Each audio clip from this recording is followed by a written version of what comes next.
ବନ୍ଦେ ଉତ୍କଳ ଜନନୀ। ସୁଜଳା ସୁଫଳା ଶସ୍ୟ ଶ୍ୟାମଳା ଚାରୁ ହାସ୍ୟମୟୀ ମନ୍ଦିର ମାଳିନୀ ଉତ୍କଳ ଜନନୀର ପଦାର ବିନ୍ଦରେ କୋଟି କୋଟି ପ୍ରଣାମ। ସତରେ ଦର୍ଶକ ବନ୍ଧୁ, ନିଜକୁ ଓଡ଼ିଆଟିଏ ଭାବି ବହୁତ ଗର୍ବ ଲାଗେ। କାରଣ ପୁଣ୍ୟଭୂମି ଉତ୍କଳ ଜନନୀ ବୁକୁରେ ସନ୍ତାନଟି ହୋଇ ଆମେ ଜନ୍ମ ନେଇଛେ, ଯାହାର ଏକ ଗୌରବମୟ ଇତିହାସ ଲିପିବଦ୍ଧ ହୋଇ ରହିଛି। ପୌରାଣିକ ମତରେ ମହାଭାରତ କହେ କଳିଙ୍ଗ କୌରବଙ୍କ ପକ୍ଷରୁ ଯୁଦ୍ଧ ଲଢ଼ିଥିଲା। ବୈଦିକ ମତରେ ଯଜୁର୍ବେଦର କଳ୍ପସୂତ୍ର କହେ କଳିଙ୍ଗ ଥିଲା ଏକ ଭିନ୍ନ ସଭ୍ୟତା। ଆଉ କିମ୍ବଦନ୍ତୀ କହେ ଉତ୍କଳ ଥିଲା କଳା ସଂସ୍କୃତି ଓ ବାଣିଜ୍ୟର ଏକ ପ୍ରମୁଖ ସ୍ଥାନ। ଖ୍ରୀଷ୍ଟପୂର୍ବ ପ୍ରଥମ ଶତାବ୍ଦୀରେ ଚେଦି ରାଜବଂଶର ସମ୍ରାଟ ମହାମେଘବାହନ ଐର ଖାରବଳଙ୍କ ରାଜତ୍ୱରେ କଳିଙ୍ଗର ପରିସୀମା ଆଗଙ୍ଗା କାବେରୀ ତଥା ପଶ୍ଚିମ ଓ ମଧ୍ୟ ଭାରତକୁ ବିସ୍ତାରିତ ଥିଲା। ପରେ ପରେ ଅନ୍ୟାନ୍ୟ ରାଜବଂଶର ମହାନ ରାଜାମାନେ କଳିଙ୍ଗର ଗୌରବକୁ ବିଶ୍ୱ ଦରବାରରେ ପହଞ୍ଚାଇ ପାରିଥିଲେ। କଳିଙ୍ଗର ରାଜାମାନଙ୍କର ଶକ୍ତି ହ୍ରାସ ପରେ ଧୀରେ ଧୀରେ ମରାଠା, ଆଫଗାନ, ମୋଗଲ ଉପରେ ଇଂରେଜମାନେ ଅଧିକାର କରିନେଇଥିଲେ ଆମର ଏ ପୁଣ୍ୟଭୂମି ଉତ୍କଳକୁ। ଖ୍ରୀଷ୍ଟପୂର୍ବ 261ର ପୃଥିବୀ ବିଖ୍ୟାତ କଳିଙ୍ଗ ଯୁଦ୍ଧ ବି ଉତ୍କଳକୁ ବିଶ୍ୱରେ ଏକ ଅନନ୍ୟ କ୍ଷେତ୍ର ଭାବେ ପରିଗଣିତ କରିଥିଲା। ଅବଶ୍ୟ ଏହି ଯୁଦ୍ଧରେ ଉତ୍କଳ ସନ୍ତାନମାନେ ପରାଜୟ ବରଣ କରିଥିଲେ। ହେଲେ ବିଜୟୀ ରାଜା ଅଶୋକଙ୍କ ଲକ୍ଷ୍ୟ ବା ମନ ପରିବର୍ତ୍ତନ ଏକ ଉଲ୍ଲେଖନୀୟ ଘଟଣା ହୋଇ ସ୍ୱର୍ଣ୍ଣାକ୍ଷରରେ ଲିପିବଦ୍ଧ ହୋଇ ରହିଗଲା।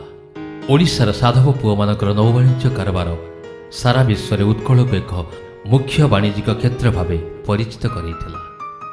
ଏଠାକାର ସାଧବ ପୁଅମାନେ ସୁଦୂର ଜାଭା, ସୁମାତ୍ରା ଏବଂ ଅନ୍ୟ ଦୂରଦେଶ ସହ ବାଣିଜ୍ୟ ସମ୍ପର୍କ ସ୍ଥାପନ କରିଥିଲେ। ଉତ୍କଳକୁ ବିଶ୍ୱରେ ଏକ ସ୍ୱତନ୍ତ୍ର ଆସନ ଦେବାରେ ପ୍ରମୁଖ ହେଲେ ଉତ୍କଳର ଆରାଧ୍ୟ ଦେବତା ତଥା ବିଶ୍ୱର ବଡ଼ ଠାକୁର ଜଗତର ନାଥ ମହାପ୍ରଭୁ ଶ୍ରୀ ଜଗନ୍ନାଥ, ଯାହାଙ୍କ ମହିମା ପାଇଁ ଉତ୍କଳ ଆଜି ସାରା ବିଶ୍ୱରେ ବିଦିତ। ସତରେ ଆଜି ଆମେ ସିନା ନିଜକୁ ଓଡ଼ିଆ ବୋଲି ଗର୍ବିତ ଅନୁଭବ କରୁଛନ୍ତି, ହେଲେ ଦିନ ଥିଲା ଆମର ପୁଣ୍ୟ ଉତ୍କଳର କିଛି ଅସ୍ତିତ୍ୱ ହିଁ ନଥିଲା। ବିଭିନ୍ନ ସମୟରେ ଭିନ୍ନ ଭିନ୍ନ ଆକ୍ରମଣ ତଥା ଅଧିଗ୍ରହଣକାରୀଙ୍କ ହାତରେ ପରାଧୀନ ଥିଲା ଏ ଉତ୍କଳ। ଏହାର ପରିସୀମା ବି ସଠିକ୍ ଭାବେ ନିର୍ଣ୍ଣୟ କରାଯାଇ ପାରୁନଥିଲା। ଇଂରେଜମାନଙ୍କ ଶାସନରେ ଜରାଜୀର୍ଣ୍ଣ ହୋଇ ପଡ଼ିଥିଲା ଏହି ଉତ୍କଳ। ଉତ୍କଳର ଲୋକମାନଙ୍କର ଆର୍ଥିକ ଅବସ୍ଥା ଦୟନୀୟ ଅବସ୍ଥାରେ ଗତି କରୁଥିଲା।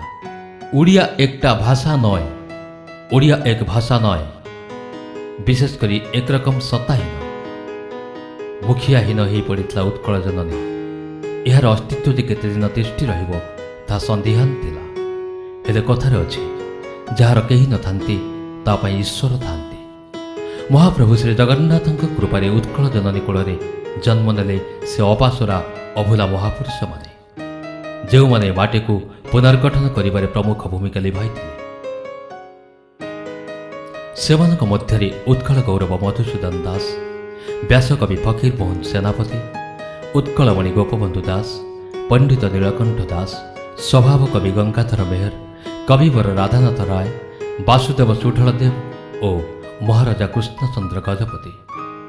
ଏମାନଙ୍କ ସଂଘର୍ଷ ତଥା ପ୍ରଚେଷ୍ଟାରେ ଓଡ଼ିଶାକୁ ଏକ ସ୍ୱତନ୍ତ୍ର ରାଜ୍ୟର ମାନ୍ୟତା ଦେବା ପାଇଁ ଜୋରଦାର ଆନ୍ଦୋଳନ ତେଜିଥିଲା। ସବୁ ସଂଘର୍ଷର ଗୋଟେ ଅନ୍ତ ଥାଏ, ସବୁ ପ୍ରଚେଷ୍ଟାର ଗୋଟେ ଫଳ ଥାଏ। ସଂଘର୍ଷର ଅନ୍ତ ହେଲା, ମହାନ ନାୟକମାନଙ୍କର ଶ୍ରମ ସାର୍ଥକ ହେଲା। 1936 ମସିହା ଏପ୍ରିଲ ମାସ 1 ତାରିଖ ଦିନ 6ଟି ଜିଲ୍ଲା କଟକ, ପୁରୀ, ବାଲେଶ୍ୱର, ସମ୍ବଲପୁର, କୋରାପୁଟ ଓ ଗଞ୍ଜାମକୁ ଦେଇ ଏକ ସ୍ୱତନ୍ତ୍ର ରାଜ୍ୟର ମାନ୍ୟତା ପାଇଲା ଓଡ଼ିଶା।